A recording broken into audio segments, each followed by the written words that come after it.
was a successful referendum. I would actually just say congratulations to this finance committee, Galen, Diane, and Emily. Also to our, helpful administration. I thought it was a very reasonable school budget, and I'm grateful that it passed, and you're all to be commended. Thank you. No credit.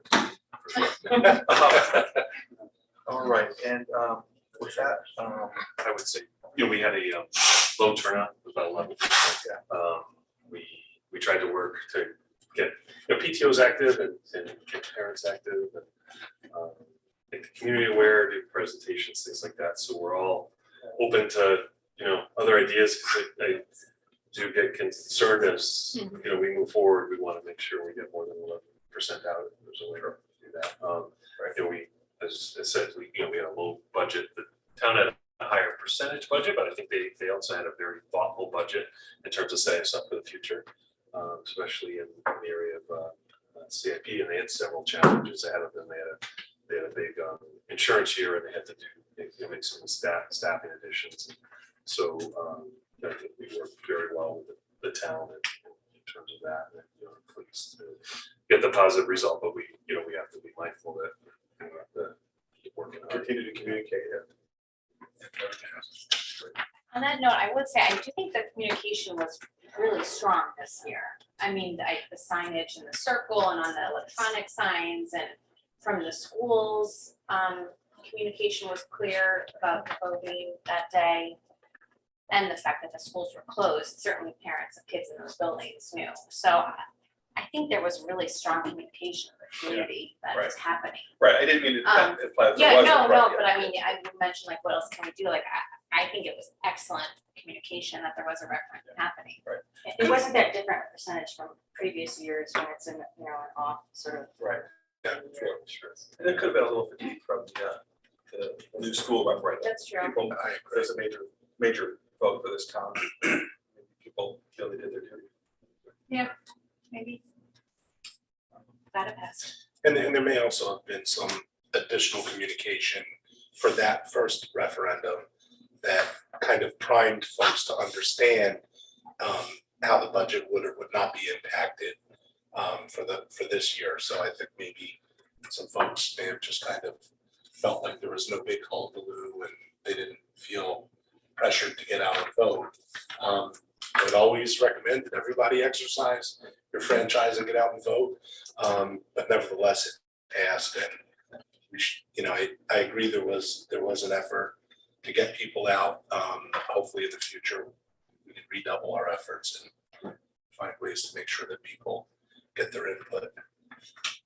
And I will say we are looking for next year to hopefully with COVID more so behind us to have school in person at all our schools. And so we were able to see, kind of what it looked like. Certainly the Ryerson drop off is a concern timing wise. We may look at, is that a potential day where we maybe bring the high school students in a little later and do PD with staff. Something along those lines. Certainly that 6 to 8 a.m. is the big voting time, and then after that, it's really while we're in school is very tiny. In terms of the numbers. We may have to look at parking, park staff, and things like that. So we would like to have school in session, and I believe the town may be looking at the community center down the road to be the District 1 voting location, which would help us out in that respect. Yeah. So that but we're years off from that. So Okay. All right, well, I can maybe then pass the ball to Stacy. Who could give us an update on the end of year funds? I gave you 2 handouts. The first one is like this, it's just the end of the year with our projected balances, projected available funds as of right now.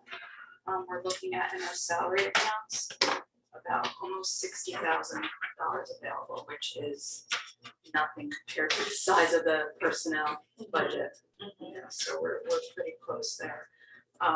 various HR accounts, including unemployment and items like that. We have about 17,000, school choice, 28,000, homebound, 12,000. FICA Medi, this is a very conservative estimate, and I have a feeling it may be a little bit higher. So we're watching it, with the substitutes and stuff. So, and it goes along with the HR budget. So I will definitely keep an eye on that. Last time we met, I think I projected about 80,000 for the individual buildings. I think the total of all these buildings comes to about 94,000, so it's a little more. But things do tend to dribble in towards the end of the year that we didn't know about. Yeah, aren't we beyond our fuel consumption contracts? So now we have to pay like top dollar. Yeah, Yes. unfortunately, yeah.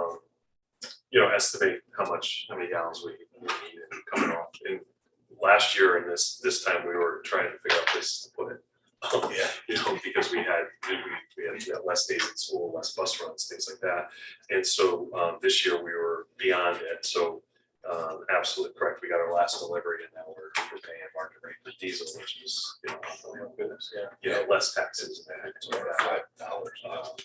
so, we're thankful we're past that, but we've already locked in for next year. We are watching that. Art still feels he can be within his line item for that. I think last year we had savings in that. Yeah. line item. This year we're about even. Is what we're thinking. Yeah, because of that, those unknowns, we do have balances in there this year. Yeah.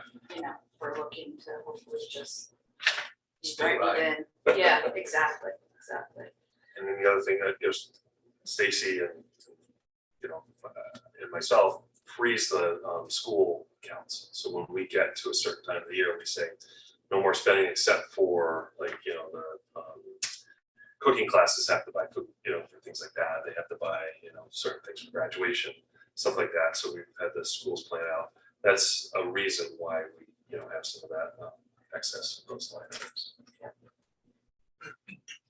So looking at it right now, we have about 260,000 available. We have some projected deficits. The first two items are related to special ed. The first item is tuition. This is a projection. It's better than it was last month when we talked. So hopefully this number will go down. But at this point, these 5 items we're going to ask you tonight to approve line item transfers to cover them.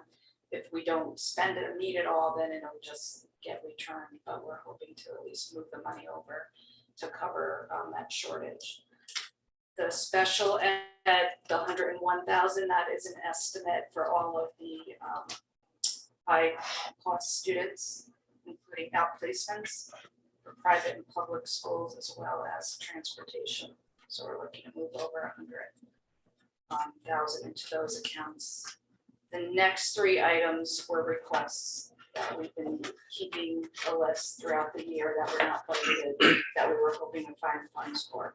So at this point in time, we're pretty comfortable with the balances that we have on hand to cover purchasing those 3 items. And just to be clear, the line item request tonight at the full board meeting would be just for tuition typicals or for each of these 5 items? These will be on the next board. I Next wanted board, to bring right, it to you okay, guys thank you. first, Right, and okay. then it'll be at your next Okay, board June event. 7th, okay. Yeah. Thank you. Yeah. And there may be other ones at that point, just because we're watching Right. everything so closely now. But these were the ones we knew about and wanted your approval first. Are there any questions or comments? Further discussion? I thought we would also maybe merge our discussion of both end of year funds and line item transfers and funds returned to town, all have a broad-based discussion because they're all related. I have a question specifically about the health office equipment. None of that is like COVID related or anything that would be covered there or something else. No, it's partly new eye scanning equipment that we use with Alliance actually too. And so we have some outdated equipment in order to meet the state requirements. Thank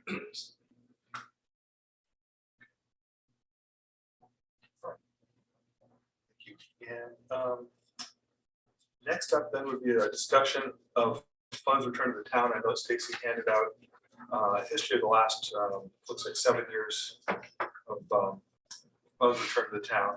I guess for the public record, I'll read them and then we can discuss. So 2014-15, it was 78,000.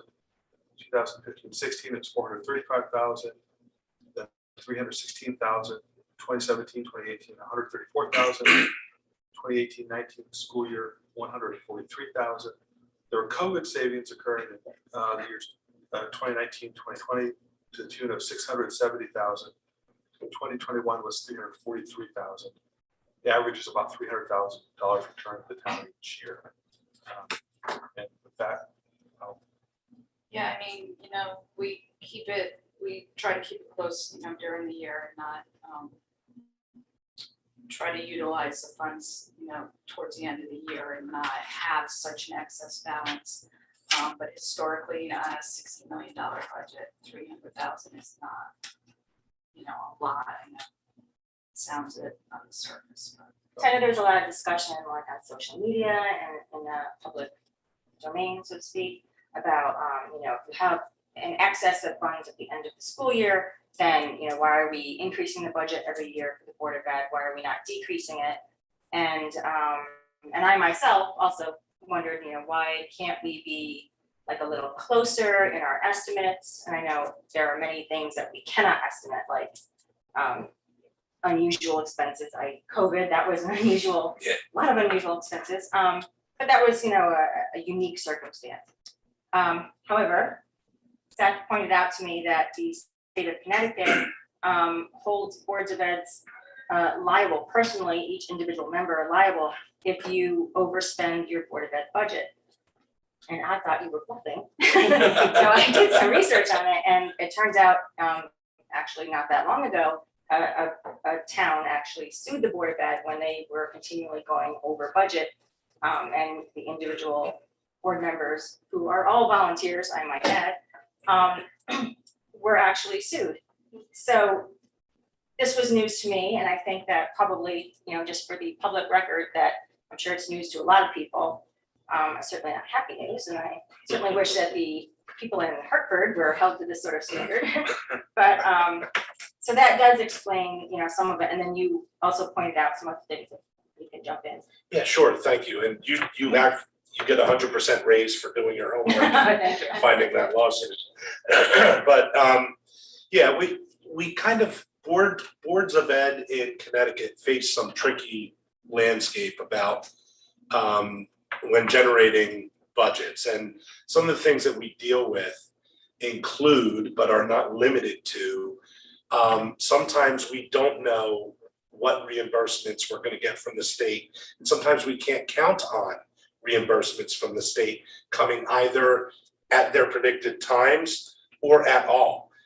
In a recent year during the Great Recession recovery, we successively for a few years received less and less money in our ECS cost sharing grant.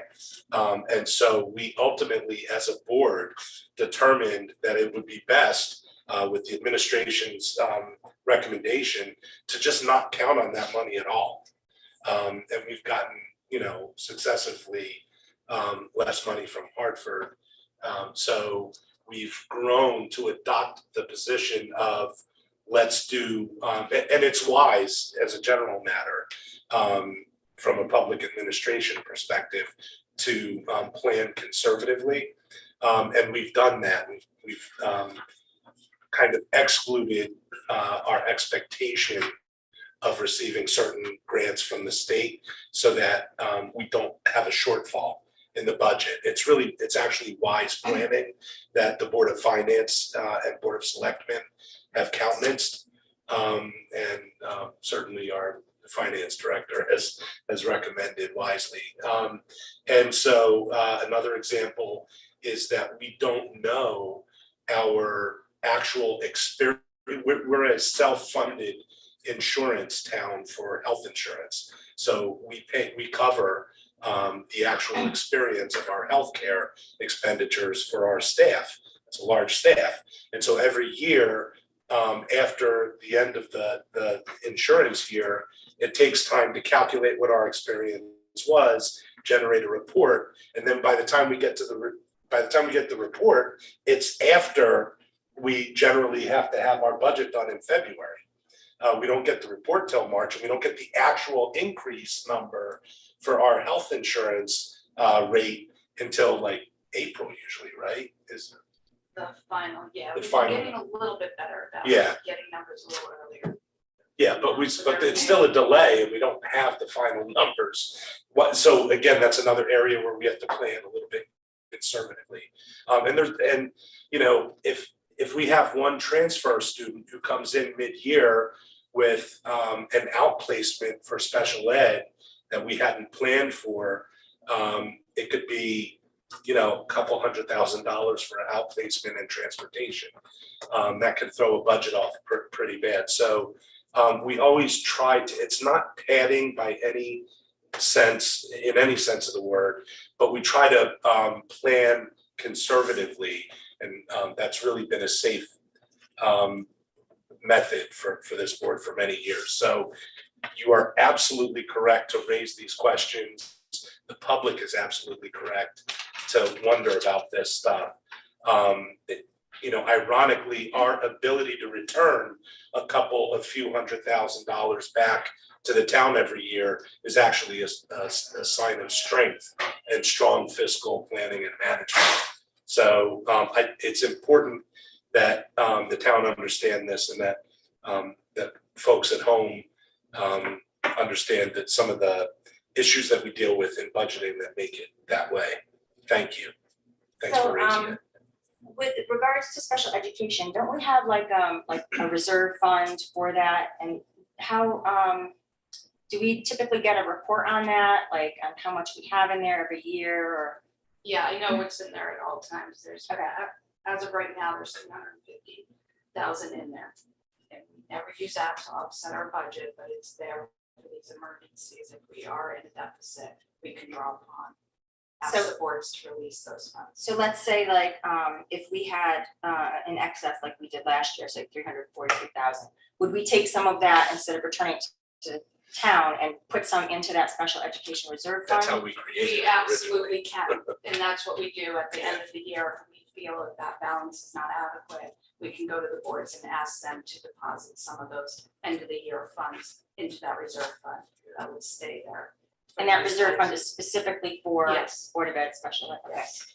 So no one's gonna be touching that. Nope. Okay. And what is the amount that we'd like to have in there on a yearly basis? This is the highest it's been, at 350, I believe. When I first came, it was at 250 or 280, and that was 10 years ago. So this is a good number. But if we do decide at the end, you know, when we have our final results, we can always opt to request for more. And as Steph shared, that could be two families or two students Yeah. moving in over the summer. Or not that are even two outplaced. students, Right. Yes, and so that's a big reason. We do budget receiving the excess cost grant to us during the school year. So some districts have that go to the town directly. And you always have that ability to ask for that money. It's the board's money, they can ask for it. But we actually budget receiving that. So when I noticed that, and then I noticed we had a reserve fund, it acts similar, so I felt better about that, knowing we have that reserve fund. So it's very important we keep that healthy, and you know, I'd like to see it a little higher, but it is. Well, because we're looking at increasing numbers over time with regards to Sure. a new building, and so I think, you know, Right. it would be. And we're seeing increased prevalence rate, Right. Especially, yeah.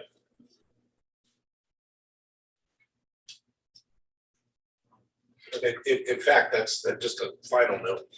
About 10 years ago, that's how the board created the special reserve fund for special education. Was we noticed that we were given money back every year, but we were always nervous that, you know, because there were certain years that we had to do line item transfers to fund special ed, like new identifications and transfer students. And so we actually used year-end money over a couple of years to build up that fund, create the fund. Very informative. That answers my question. Yeah. All right. And the money received from the state that goes directly to town, that's about 350,000. For the ECS? Yeah. Yeah, it's a little over 400. Okay. And that does go directly to the town's revenue. And that's slated to be reduced as we move forward, not as sharply as what we experienced 5, 6, Yeah, that 7 was, years ago, but I think it went down $1 million. Yeah. At 1.5. yeah, that was also good budgeting. you know, Yeah. in terms of that. Yeah. Yeah, the town doesn't rely on a lot of the state revenue anymore. And the 340,000, that's about 0.5% of our budget. you know, Yeah. yeah, we gotta have that respect as well. When you put it like that, Yeah. 10% is pretty good. Yeah. But when we're doing our annual budget and we're like, Right. you know, cutting 30,000 here Right. and 10,000 there, it kind of seems, you know, a little. We'll work on it, right? So I just had a general question, Stacey. Is there anything are there any pleasant surprises with the meeting system that you've implemented now for 6 months? a year? Pleasant surprises. What do you mean? Well, is there anything are there any capabilities that, does it make your job easier, or are there any capabilities that the previous system didn't have? There's a lot. It's a very robust system. We're still learning it. You know, we went through one complete fiscal year. We went through one calendar year for payroll. I know Heather put the open enrollment this year, so that was huge. We didn't do it on the town side this year just because we're short-staffed in the HR department. But there are a lot of capabilities in there that we're just honestly still learning. It takes a lot of our time because we're still learning. You know, a lot of questions, things are happening, and we have to kind of figure it out because we're kind of on our own now. Our old system, we could literally pick up the phone and call the creator of the system. Yeah. Now you have to put in a ticket and wait for them to respond via email. It's just, it's big. Big learning curve. So, but it will, and I hope it will be great. Someday we will be very, very happy. I didn't want to elaborate. You know. All right. We're hoping it was making it so easy for you that you can all this free time to do Oh. extra spreadsheets for us. Yeah. Yeah, there was Someday. no ulterior motive, no, there wasn't. Yeah. Too soon, yeah. Yes. On the HR side, I will share, so it's an active enrollment, what we do with employees, so if you are on a family plan, but your child has gone off and they got a job that has insurance, and as you're selecting actively through this, you're then indicating you're now no longer a family plan, you're 1+1, it saves the employee money, but does save us money, you know, as a district as well, so that is a piece that's in there that's very easy to use, and so as long as that's there, it's helpful. So there are some really good pieces to it, but it's like anything, it's a learning curve, and Stacy has a lot of people that she's had to train and work through. So I give them a lot of credit. I know in early January they were, there were some struggles. July 1st will probably also be some struggles, but they kept the positive attitude. Done a good job. Getting there. Gets easier after the first year. Yes. Oh, yeah, so, Yeah. Can we get better? exactly. Well, do you have any public questions, comments? Is there anything, anybody else who would like to ask questions? Well, this is really informative. Thank you, Stacey. Thank you. Seth, for the questions. Thank you, Diane, for raising the questions. We're so well. All right. I will come up with another I know, detail. you always do. You always stump us, but Yes. it's helpful. Good. So our next meeting will be June 21st, 2022. By the way, I have to correct the minutes from I saw last that. board meeting because you think I know what the dates were and I misstated it last time. Hey, Anyway. that's nice. That's right, that's right. I So thought that too, and I wasn't there. there you go. Well, obviously. All right, but we will have, our next scheduled meeting is June 21st. And with that, let's adjourn as of 6 o'clock, 6:02. No, Thank you. thank you.